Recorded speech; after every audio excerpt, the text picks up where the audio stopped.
Joining me now is Annie Cyrus. Annie, welcome to the broadcast. Thanks for being with us. Thanks for having me, Brannon. Hey, let's talk about this guy that's running for mayor real quick. We're talking about a lot of things, Iran and so many other things. What about this guy that's running for mayor down in Richardson, Texas? Tell me about him, please. You mean Amir for mayor, Amir Omar? Yes. Tell me about him. The moment I heard the name, I'm like, I gotta look this guy up because Amir is a very famous Iranian name. I'm like, so I go look him up. Absolutely. His mom is an Iranian. His dad is Palestinian, who both dreamed of coming to America when they were kids. They did. Separate ways. They came to America. They met, they got married, and they had Amir, who was raised as Amir Omar, a Muslim. Now, funny enough, Brannon, I haven't been able to figure out what kind of Muslim he was raised. Was he Sunni raised from the Palestinian father or the Shia raised from the Iranian side of mother? That I haven't discovered yet. However, it was a very, based on my research, not necessarily religious household, but definitely upholding Sharia household. And all of his slogans are about his vision for Richardson, his vision for neighborhood, his vision for diversity and exclusivity. Wow. Well, Richardson, Texas, let's not go what's happening in Texas. Let's go to our website, worldviewtube.com. A jihad in Texas, Iran on the brink. We've got Texas, the Islamic Alamo. Will we take a stand or not? There's so many issues there related to what's happening in Texas. What are your thoughts of all these Islamists running into Texas? And why do you think they're choosing Texas? And what do you make that the Jalamit, let me go look it up over here. The Tablighi Jamaat. Jamal, yes, thank you. What do you make that they are bragging so much that this is now in Texas, their North American headquarters, and supposedly a Al-Qaeda tied network for recruit? At least that's what we're being told by Rare Foundation. Well, I could say for sure they are not recruited by Al-Qaeda, and they do not actually agree with Al-Qaeda at all. Let me quickly break down Tablighi Jamaat. The word itself is Urdu, 2 words, Tablighi Jamaat. Jamaat means the people. Tablighi means the advertisers. They are literally the people of advertising of Islam. That's what they stand for. They have no political point of view. They're neither Republican, liberal, social, nothing. They're only about Islam, and their main method is to teach Islam and invite non-Muslims to join Islam. That's their motto. They have been criticized by many muftis, by many Islamic leaders, because they take Quran word by word as is. That's why a lot of Western organizations are thinking, oh, there must be Al-Qaeda. They don't initiate in planning any Islamic jihad, but they do engage in jihad because they take word by word of Quran as is. They don't believe in anything else. They only believe in Quran, Muhammad's life, and Hadith. They don't listen to any supreme leader. They don't, and that is the problem. Why are they bragging? Because now their headquarters in America gets to lie, cherry pick, sugarcoat Islam, and invite more people into their community and turn more people into Muslims. That's why it's a problem right now. Not because they walk around and plan Al-Qaeda or ISIS jihad attacks on Western countries. No, it's even more dangerous, if you ask me. Because with Al-Qaeda, you know what you're facing. With these people, they're just using their education technique, but then people don't know their education is false. Now, thank you for that. Let's move now to Iran. What do you see coming with Iran? Trump administration resumes aid for Iran initiative. Here's one headline right now from Iran International. What are your thoughts about where we're going? I mean, there seems to be those who really want to see World War III, whether it's with Iran or with Russia. Yes, I'm concerned about Iran, but I also don't want to. I want to go the diplomatic route. I think President Trump does too.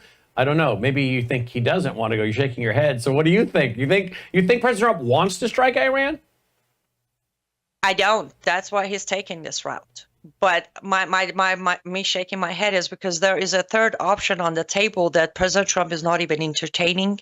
The media is not even covering. On January 20th, first thing in the morning, the Crown Prince of Iran, Prince Pahlavi, sent an official letter to President Trump congratulating him on his victory on the inauguration. Also, he said, you have the chance to go beyond and above the Abraham Accord and pull a Cyrus Accord and make history in Middle East. I am ready to talk.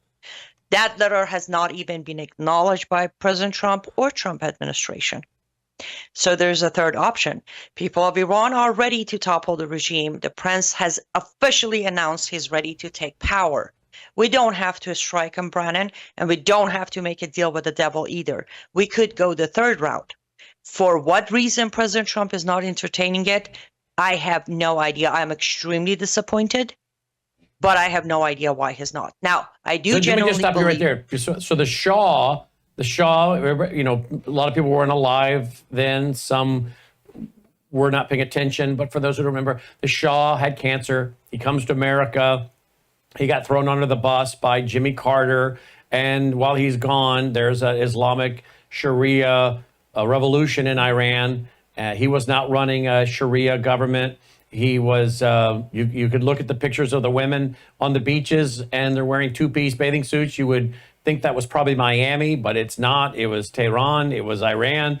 And so there you go. There's this now, years, decades now, of these people have been enslaved. Many of them don't want to live under Sharia, Islamic law. And you're saying the son of the Shah is saying, I'm ready to go back and lead this country. By the way, the Queen, the Shah married a much younger woman, and this would obviously be the prince, his mother. She's still alive today, right?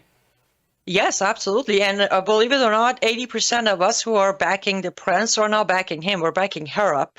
Because if she gets to go back and help her son put the country back together, there's a very bright future, not only for Iran, but for the entire Middle East and the Western countries. But as of right now, again, I have no idea why that option isn't even being acknowledged or entertained. But we have a much better solution to the problem.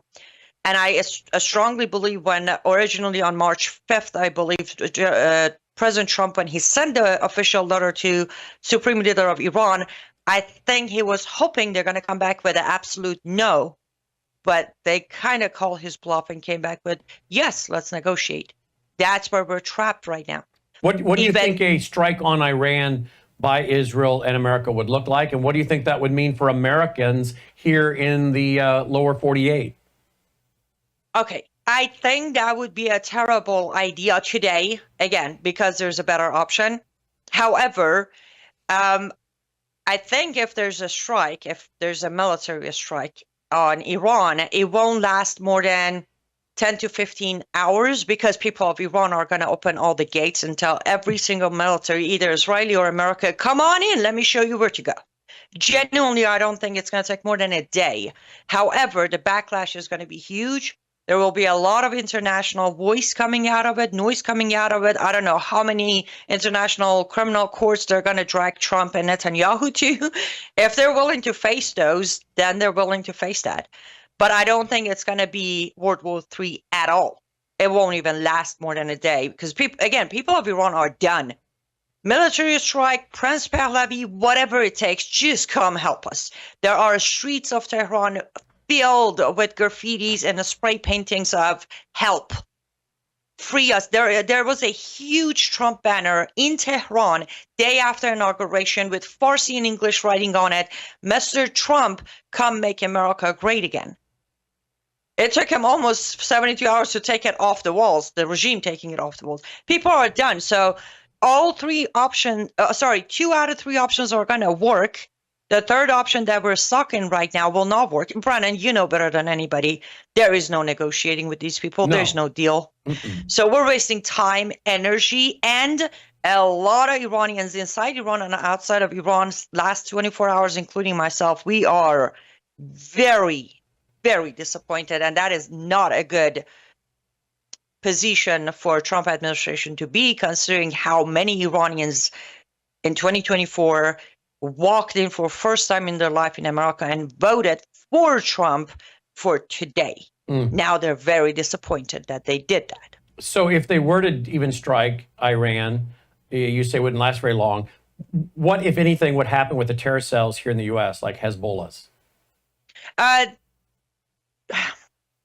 Depend on how they handle the strike, how being Israel in America, how they handle the strike, we could face a very small couple of single attacks, or we could face disaster.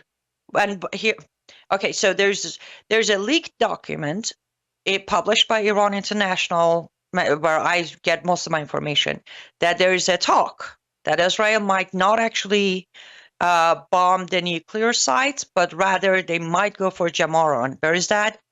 Where the supreme leader of Iran resides. It's there about 20 hours and 24 hours a day. If that happens, we're going to face nothing here. There is no one to give them the call to go for it.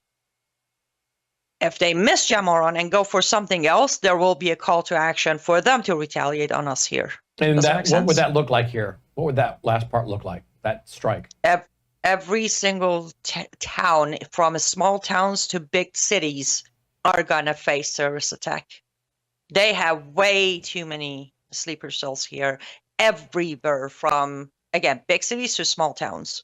Right here where I'm at, 7 minutes away from me, is the second biggest Iranian Pakistani mosques located. And I'm in a very small town. Would they go for power grid? No. Brannon, I really think they're going to go for casualty. They're going to go to kill as many Kafirs as they can. They're going to go for blowing up buildings, cars, driving cars into populations, beheading with machetes, mass shooting in the schools, in churches, in synagogues. So at this point, they're not going to want to put the grid down and wait for people to die. They want terror. Blood. They want blood. Yes, they have to cast terror in the heart of unbelievers, as Allah said He will.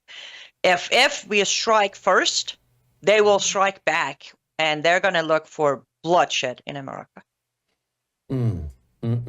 Here we did have this headline: Iran responds to Trump's letter offering to negotiate a nuclear deal.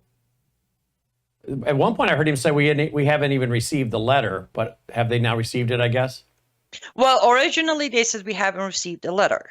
Then Khamenei himself came out on his Twitter account, or now known as X, and said, responded directly to President Trump as, "You are a bully and your bullying methods is not going to work on us." Then 2 days ago, he came out and said, "You know what? I changed my mind. Let's talk."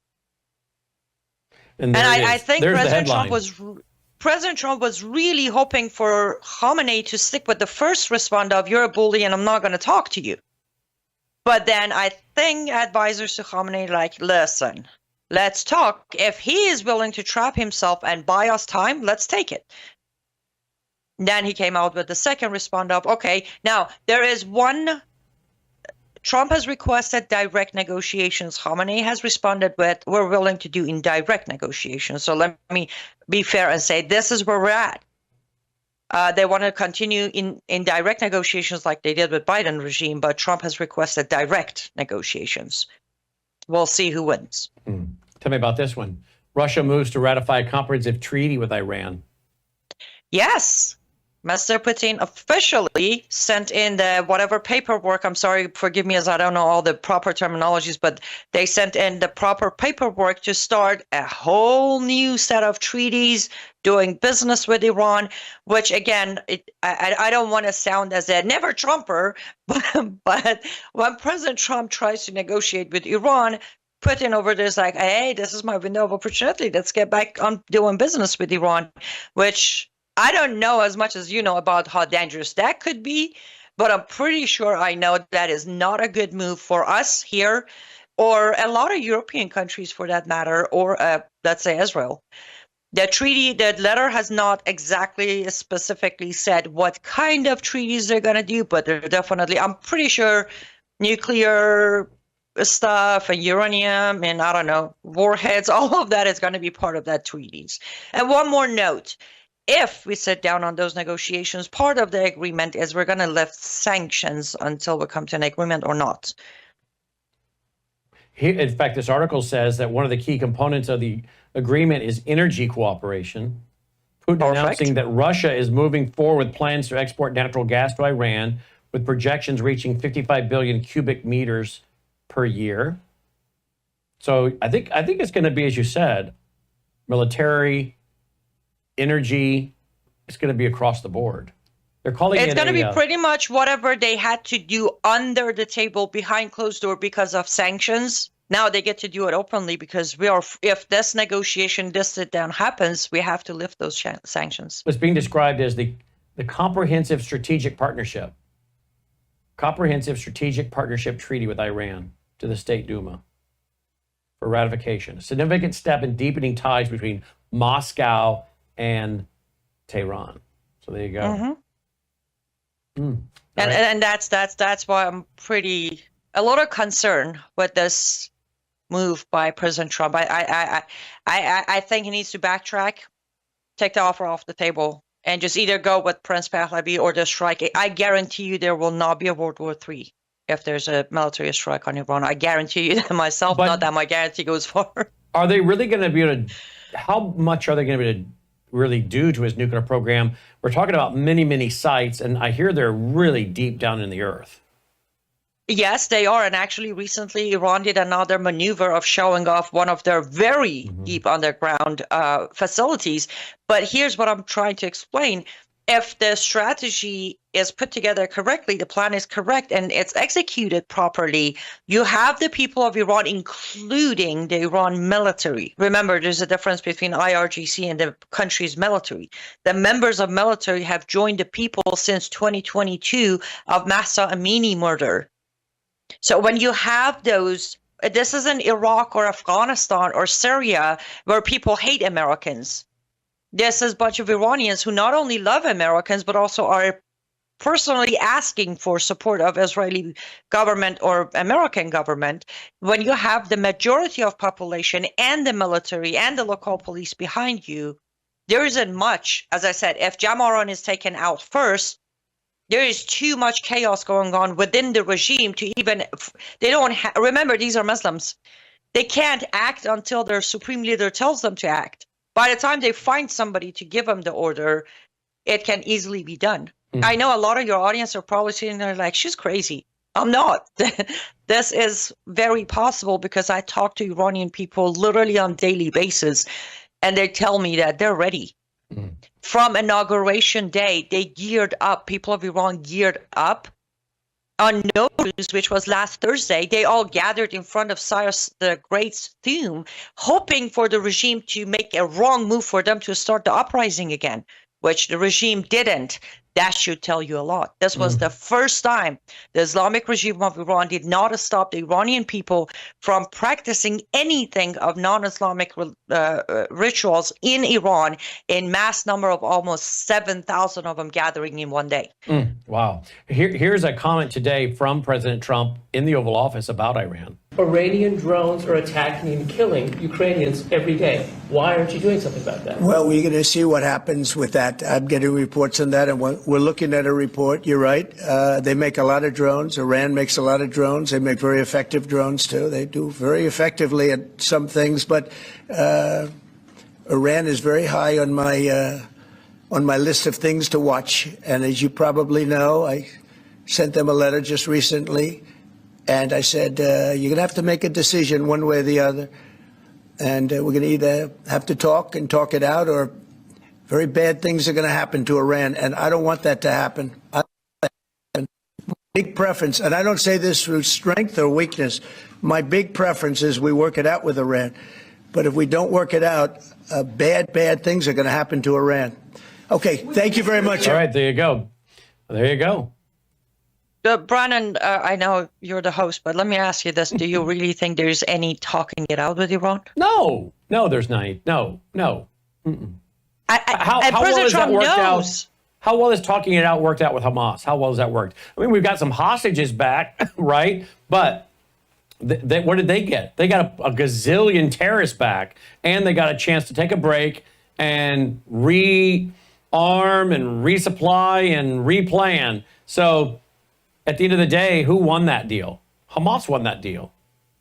Yes, I'm glad we got the hostages back, but at the end of the day, Hamas got all these terrorists back, and then they can use this as a propaganda, spinning it that they've won. And here's another possibility. What if we sit down to talk it out? While we're trying to talk it out, Khamenei make a call and tell the terrorists over here to go for a power grid. What then? We're dancing with the devil. Yep. And by the way, when they kill the people, say, well, Brendan, they've killed all these Hamas leaders. There are people ready to take those jobs. I mean, they'll just move them up the rank. They have so many millions and millions of candidates, right?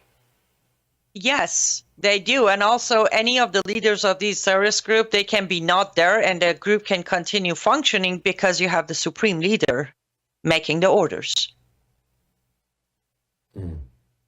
All right. Yes, this is a dangerous move. And I pray that, as you covered on your program last night, and I talked about it today on my program, I really hope that one man who knows the difference, Pete Hegseth, will talk some sort of sense into President Trump. What do you make of his new tattoo? I love it. It says love it. That he's a cougher.